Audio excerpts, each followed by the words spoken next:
Hi ನಮಸ್ತೆ ಎಲ್ಲರಿಗೂ ಮಧುರ ಚಾನಲ್ಗೆ ಸ್ವಾಗತ.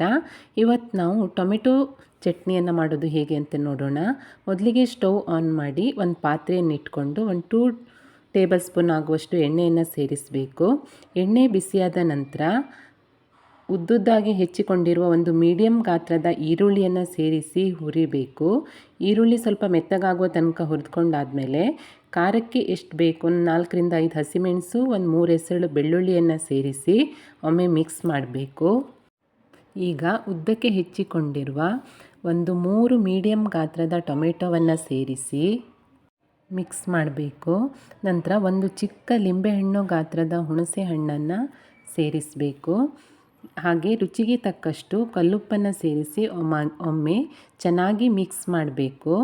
ಈಗ ಟೊಮೆಟೊ ಮತ್ತು ಈರುಳ್ಳಿ ಎಲ್ಲ ಮೆತ್ತಗಾಗುವ ತನಕ ಚೆನ್ನಾಗಿ ಬೇಯಿಸ್ಕೊಳ್ಬೇಕು. ಪಾತ್ರೆಗೆ ಒಂದು ಲಿಡ್ಡನ್ನು ಮುಚ್ಚಿ ಒಂದು 5 ರಿಂದ 10 ನಿಮಿಷಗಳ ಕಾಲ ಚೆನ್ನಾಗಿ ಬೇಯಿಸಬೇಕು.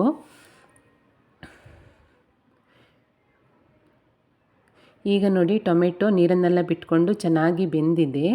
ಈ ರೀತಿ ಆದಮೇಲೆ ಒಮ್ಮೆ ಚೆನ್ನಾಗಿ ಮಿಕ್ಸ್ ಮಾಡಿಬಿಟ್ಟು ಸ್ಟವ್ ಆಫ್ ಮಾಡಿ ತಣ್ಣಗಾಗಲಿಕ್ಕೆ ಬಿಡಬೇಕು.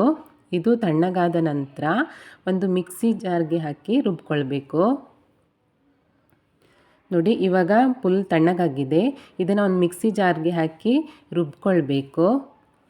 ಮತ್ತೆ ಸ್ಟವ್ ಆನ್ ಮಾಡಿ ಅದೇ ಪಾತ್ರೆಗೆ 1 ಟೇಬಲ್ ಸ್ಪೂನ್ ಆಗುವಷ್ಟು ಎಣ್ಣೆ, 1 ಟೇಬಲ್ ಸ್ಪೂನ್ ಸಾಸಿವೆ ಹಾಗೂ ಸ್ವಲ್ಪ ಕರಿಬೇವನ್ನು ಹಾಕಿ ಮಿಕ್ಸ್ ಮಾಡಿಕೊಳ್ಬೇಕು. ನಂತರ ರುಬ್ಬಿಟ್ಟುಕೊಂಡಿರುವ ಟೊಮೆಟೊ ಚಟ್ನಿಯನ್ನು ಇದಕ್ಕೆ ಸೇರಿಸಿ ಚೆನ್ನಾಗಿ ಹುರಿಬೇಕು.